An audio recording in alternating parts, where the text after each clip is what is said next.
Magandang umaga po. Narito na po ang magiging lagay ng panahon ngayong araw ng Sabado, September 21, 2024. At latest update sa bagyong Igme.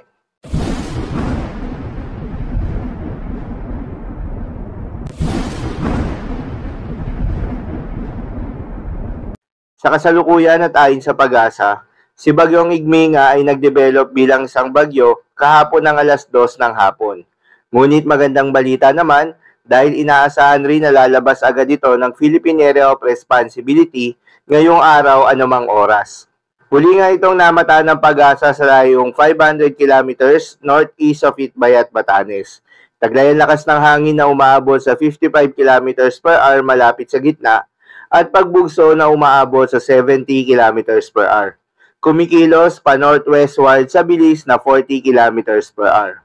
Inaasahan ngang lalabas na ng Philippine Area of Responsibility itong si Bagyong Igme ngayong madaling araw at gagalaw sa direksyon na west-northwestward pagdating ito sa East China Sea at gagalaw naman sa direksyon na west-southwestward bukas ng linggo. Mananatili ang bagyong ito bilang isang tropical depression at hihina bilang isang low pressure area bukas din ng linggo.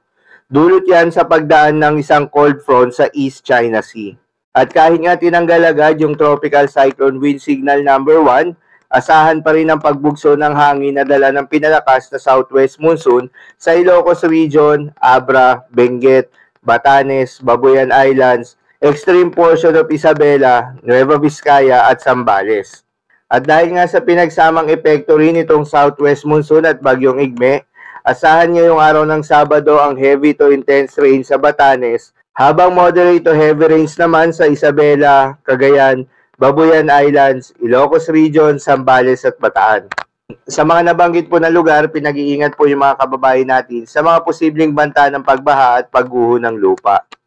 Para naman sa magiging lagay ng mga dagat baybayin, ayon sa pag-asa ay may nakataas ulit tayo na gale warning sa mga seaboards ng Ilocos Sur, La Union, Pangasinan at western coast of Ilocos Norte. Payo ng pag-asa ay huwag munang pumalaot yung mga kababayan nating mangingisda at yung may mga maliliit na sasakyang pandagat sa mga seaboards na nabanggit dahil inaasahan yung maalon hanggang sa napakaalon na karagatan. So yun lamang po para sa lagay ng panahon ngayong araw ng Sabado. Keep safe everyone.